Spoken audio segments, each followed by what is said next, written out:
Robert was 78 years old. He had worked his entire life. 45 years of sacrifice. 45 years of waking up before sunrise. 45 years of putting his family first. But one quiet afternoon, his own children left him standing outside a gate, with a small suitcase, and nowhere to go. The gate slowly closed behind him. And just like that, the man who built the home was no longer welcome inside it. But what happened next? No one expected. Robert Dawson was not a rich man. He was a mechanic. His hands were always covered in oil. His back often ached from long hours. But Robert never complained, because everything he did for his family. Every dollar he earned had a purpose. School fees, groceries, medical bills, clothes for the children. And slowly, over many years, Robert built a small house on Maple Street, brick by brick, board by board. It was not a mansion, but to Robert, it was the most beautiful house in the world, because inside that house lived his wife, Mary, and their 3 children, David, Angela, and the youngest, Mark. Robert loved them more than anything. He worked overtime, skipped vacations, and sold his old motorcycle just to pay for David's college tuition. At night, he would sit beside Mary and say, "Someday, our children will remember everything we did." Mary would smile and squeeze his hand. "Of course they will," she would say. "They love you." Robert believed her with all his heart. After 42 years of marriage, Mary passed away. It happened on a quiet Tuesday morning. The house became silent. Too silent. Robert walked through the room slowly. The kitchen felt empty without Mary cooking. The garden felt lonely without her flowers. Even the living room seemed colder. His children came to the funeral. They cried. They hugged their father. They promised they would visit often. But after the funeral, life moved on. For them, phone calls became shorter. Visits became rare. Sometimes weeks passed without a single call.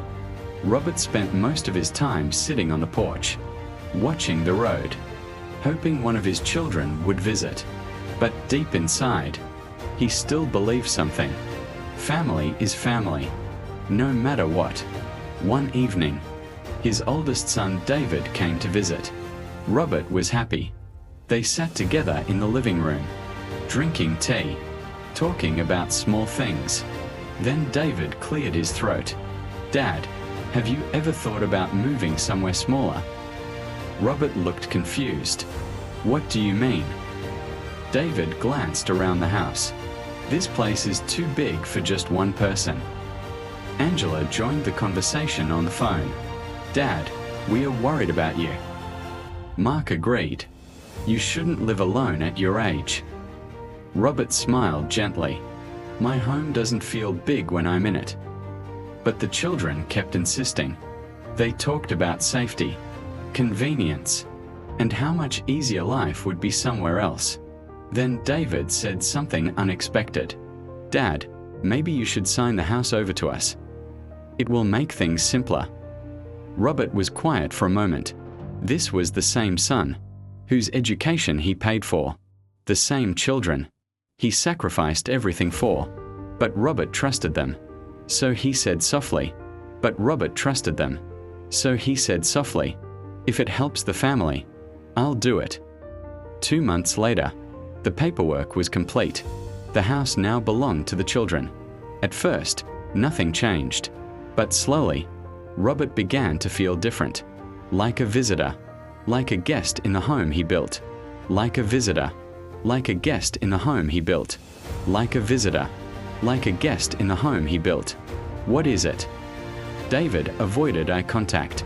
"We think it would be better if you stayed somewhere else." Robert blinked. "What do you mean?" Angela spoke quietly. "There's a retirement home nearby." Angela spoke quietly. "There's a retirement home nearby." Robert felt his chest tighten. You want me to leave my house?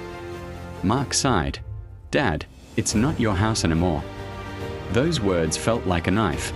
Later that afternoon, Robert stood outside the gate, holding a small suitcase. His children stood on the other side. David said quietly, "It's for the best." And then, the gate closed. Robert walked slowly down the street. He did not know where he was going. The suitcase felt heavier with every step. After a long while, he reached a bus station. He sat on a bench and stared at the ground. A young woman noticed him. She walked over gently. "Sir, are you okay?" Robert forced a small smile. "I'm just resting." But she could see the sadness in his eyes. Her name was Elena. She owned a small cafe nearby. After hearing his story, she said something unexpected. "You shouldn't be sitting here alone. Come with me." She offered him a small guest room above her cafe. Robert hesitated, but he had nowhere else to go. So he accepted. Life at the cafe was different. Robert began helping with small things, fixing broken chairs, repairing machines, greeting customers, repairing machines, greeting customers. Soon, people began to love him. They called him Grandpa Robert. The cafe grew busier. Robert helped Elena improve the place. Within a year, they opened another cafe, then another. Elena told him one day, "You are not just helping me. You are not just helping me. You are my partner." At 78 years old, Robert had a new life, a new purpose, a new family. One afternoon, 3 familiar faces walked into the cafe. David, Angela, and Mark.